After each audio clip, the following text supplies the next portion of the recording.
When I started making this design diary last year, it's really because there wasn't anything else like it out there. There's plenty of like devlog, design diary stuff out there for indie video games, but for card and board games, there really isn't a ton of stuff like this that would trace and document the process. So I thought, hey, I'll try to do that.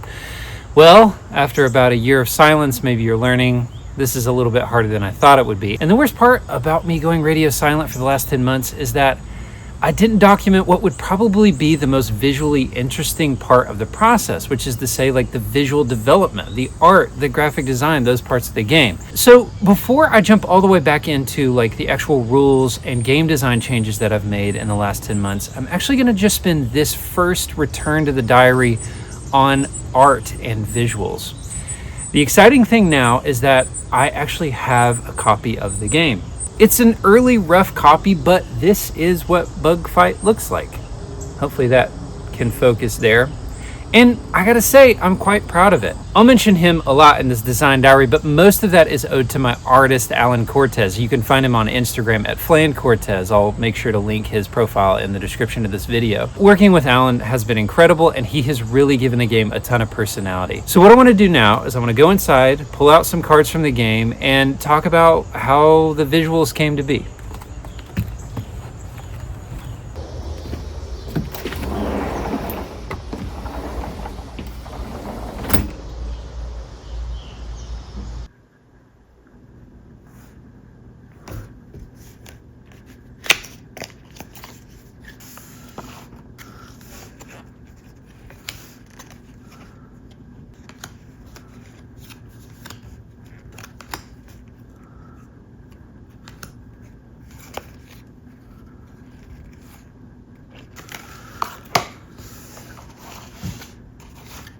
So I'm going to break this up into two categories. The illustrations, which is to say the pictures of the bugs and the areas. I didn't do those. Those are done by Alan Cortez, my artist that I've got. And then graphic design, which I decided to take on myself. Graphic design, of course, would be anything that isn't the pictures that I paid for. The numbers, the icons, the text, that kind of stuff. So for illustration, I can't go into too much depth on illustration because obviously, I didn't do the illustrations, but I can talk about the role I did play, which I guess would be like art direction. I basically nitpicked and annoyed my illustrator until I saw something close to what was in my head. To answer that question, I actually have to take you back in time to a game that I never actually played, but that in middle school I saw screenshots of in an electronic gaming monthly.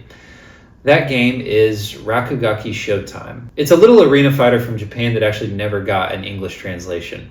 I mean, look at that. Underneath the crunchy PS1 resolution, there's this incredible hand-drawn aesthetic happening. Rakugaki, as far as I understand it, actually translates to like sketch or sketchy or hand-drawn. A few other games were playing with this aesthetic around the turn of the millennia too.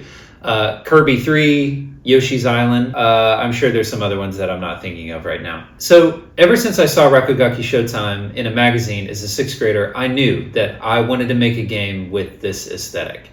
It captures this whimsical, imaginative, childhood imagination thing without actually sacrificing a cool factor. And that combination of like cute and accessible but cool was a really hard combination to nail. And I think Rakugaki Showtime does it. Actually, more on combining those things in a minute. Back in 2023, I was actually working on a bigger, more ambitious board game. It had minis, and I was working with an artist that I DM'd on Instagram. I had already bought some of the art, but the problem was it was getting a little bit too big. It felt like this box was going to be maybe 60 or 75 bucks, and that as an initial Kickstarter project for me just felt too intimidating. So in the summer of 2023, I decided to pivot. I challenged myself to make a game that would fit into a card tuck box and that you could play in 30 minutes, that would be easier to manufacture and hopefully less of a headache to figure out how to do the Kickstarter thing for. At the same time, the artist that I was using for the bigger game posted this image on his Instagram of a bunch of little bugs, and that got my wheels turning. Maybe I could use some aesthetic like that for this smaller game. I reached out, I asked him, he said, sounded cool. He was willing to pivot to this other smaller game for a little bit. The months since that pivot in summer of 2023 have been a lesson in learning how to communicate that initial aesthetic vision to Alan, my artist, and finding out what works and what doesn't work. I mentioned before in my big Worth Quotient design diary that I really don't love a lot of board game art, which I think is to say I don't really like board game art direction most of the time.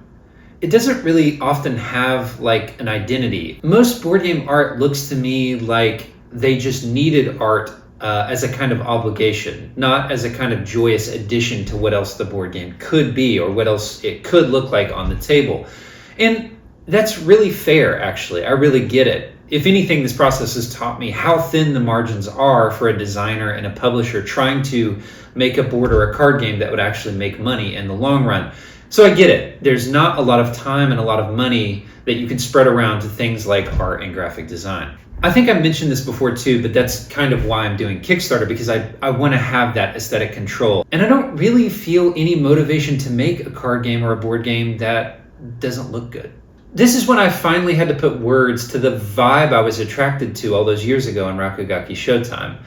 I landed on what I ended up calling with Alan the cool to cute spectrum. So imagine a spectrum where on one end we have something really cute like Hello Kitty, and on the other end we have something cool or brutal or not necessarily cute like, let's say, Mortal Kombat. I told Alan I wanted something about here. And I wanted the tone of the illustration to match what I was after with the tone of the game and the gameplay. So I wanted like cool strategic choices. I wanted players to feel cool when they were pulling off a good combo or a good move, but I also wanted the art to be accessible and therefore kind of like cute and welcoming and invitational. Thankfully, I think there's a property out there that actually kind of nails this with their visuals already. I've often wondered during the development of Bugfight if really I was just trying to fix the problems that I've always had with how Pokemon actually plays, but I think that's a video for another time. I decided to make like a guidebook for how the rest of the bugs would look, because I knew we had like 20 some odd bugs left to illustrate. And I thought, okay, after doing the ant and the caterpillar, we could nail down very specific kind of like guidelines or choices that would serve as a kind of map going forward. And it turns out that didn't really help as much as I thought it would. I think this is partly due to the biodiversity of the term like bug. For example, how do you handle like the legginess of the spider? Does the spider like stand up straight like the ant does and kind of like the caterpillar does too? What about like the facelessness of a snail? How do you handle that? So we kind of had to throw the guidebook out, and just for each bug, we had to have an extended conversation about what it looked like. Once the bugs got close to being finished, we moved on to the other main thing I would need art for, and those were the area cards. And this really highlighted one of the problems that we ran into, and I think that's actually pretty unique to game art, and that is coherence. The artistic effect of Bugfight isn't just limited to like a card or even a hand of cards, it's a tableau. It's modular and it's kind of split across all these different elements and can be arranged in a bunch of different ways. What that means is that these discrete illustrations produced over the course of months have to fit together into this coherent whole once all of the cards sit on the table together. And in fact, you never really know the exact arrangement in which they'll sit. This means that I got very obsessive over things like stroke width, which is essentially like how thick the outline is for an illustration, or color palette. I made sure that all these colors would hopefully harmonize and live well together, despite the fact, again, that some of them had been illustrated 5 months apart. Alan was really long-suffering with this, and I really love what we eventually landed on. So, graphic design. I decided to take on graphic design myself. I don't ultimately regret this choice, but it did definitely add entire months to this process. I think probably because I'm in the terrible position of being a very mediocre graphic designer with very, very picky taste. The graphic design involved thousands of tiny decisions. I'll talk about 3 of those: font, icons, and layout. The question of font was actually maybe easiest to solve. Once I had several of the bug illustrations on hand, I ended up opening my design software, putting the illustration on the screen, and then kind of just auditioning fonts underneath them to see what would live well with Alan's illustrations. I quickly found a lot of fonts that were like texturally similar to what Alan was illustrating. You know, maybe things with like rough outlines or sketchy like strokes. I found that tipped the scale too far towards things being cute and hand-drawn. Among all the default fonts on my computer, I ended up using the font Rockwell for a long time. It's a slab serif font that I found kind of fit neatly between kind of like a children's book maybe, and then like a sports jacket or a sports poster. I think it's actually the font that they used on the tennis movie Challengers. I think what I ended up liking is that Rockwell is kind of this more serious, austere, formal font, and the contrast between that and the informal illustrations that looked like something out of a sketchbook. Yeah, I don't know. There was some energy there that I really liked. I think after a while, I sensed that its formal tone was maybe a little too formal, so I kept hunting for things like Rockwell, other slab serif fonts that would maybe be a little bit softer. After some hunting, I found Hornbill and fell in love. It's a lot like Rockwell, but it's got some rounded edges, and that's currently what I'm using for the titles of the bugs and the ability text and the numbers and most everything in the game. As far as the icons, I considered handing the icons off to Alan because, icons are essentially just little illustrations. But while I was waiting for him to do illustrations and deciding to mock up some cards for myself, I actually drew up some icons that I didn't hate. I had this initial set of icons that I ended up tweaking over the course of a couple months, and maybe it was Stockholm Syndrome, but I kind of fell in love with what I had done myself. But implementing these icons on mock-up cards next to Alan's illustrations led me to one of the biggest difficulties I would encounter yet, which was color. I knew that the 4 energy types in the game would kind of represent these 4 major colors that would show up. They're actually the 4 colors that show up in the bug fight title as well. But after seeing these colors that I had picked on my own show up next to what Alan was drawing, I started to recognize just how difficult it was going to be to make all of this coherent. Like I found was the case with all of the graphic design work, it was a matter of trying to make one thing look good, plugging it into the card, and then recognizing that it was so dissonant and at odds with some other element, and then going and tweaking that other element, and then making sure those two things were reconciled, only to learn that something else that had to go on the card could not live with those other things, whether it was a sort of scaling issue or a color issue. It actually has a lot to do with mechanical design. If you'll remember my points about the ant hole problem way back last summer, it's a pretty similar process where you're zooming in to try to fix one thing, zooming out to see how well that lives in a system of other things, and then figuring out if you need to zoom back into that element or go change something else so that the whole can kind of work and look good together. And actually, the same kind of goes for layout too. Video games have the same challenges when it comes to like displaying information, but they actually have more tools too. A video game can make a piece of information disappear until that information is needed, and then they can just print that information to the screen and then erase it again.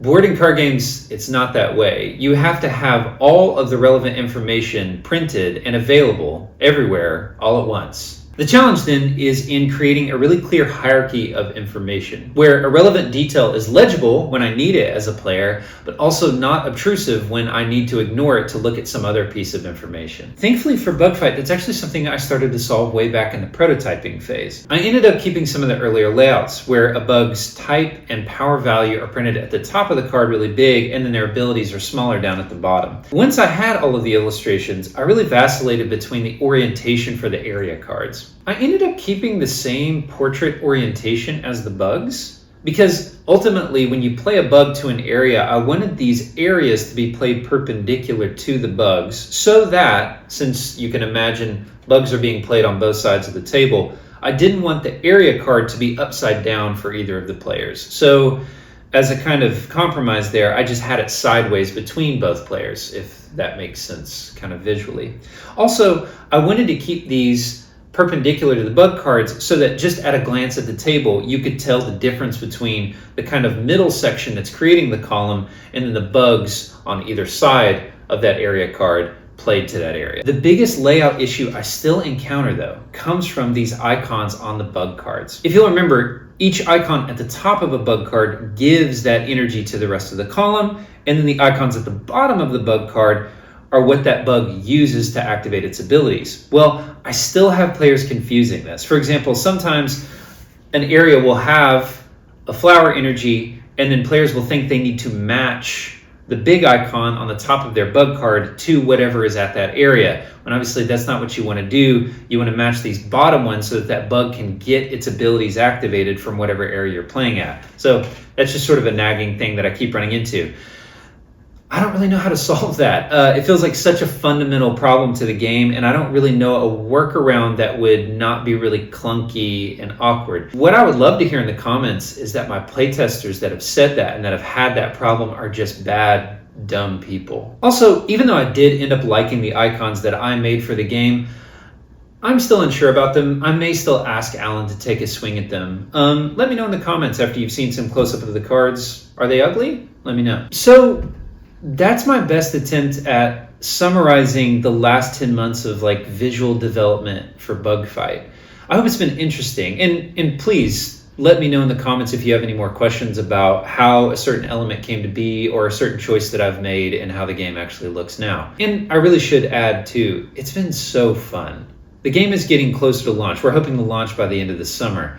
And just seeing everything come together has been a dream come true. I've started marketing the game and the response has been incredible to what people have seen on the ads. In playtesting this version of the game, which is to say this pre-production box, it's not even the like good final version and people have loved what they've been seeing. So it's really heartening. It's really encouraging to see kind of all the behind the scenes stuff end up in the real world and people really take to it. I'm so proud of what Alan has pulled off for the game and what we've been able to wrangle together, and I'm excited to keep showing it off. And speaking of the launch, you can now be notified when it goes live on Kickstarter. I'll put a link to that landing page down in the description. It's just a page where you can enter your email and I'll email you when the page goes live. I promise I won't spam you or anything. Like I said, next episode, we're going to be back down in the mechanics, talking about the game design changes that I've made in the last 10 months. Even if they aren't drastically different than what you would have seen last year, there have been some changes. But everything's coming together. It feels really good, and I'm really excited about the game. Yeah, and I'll see you next time.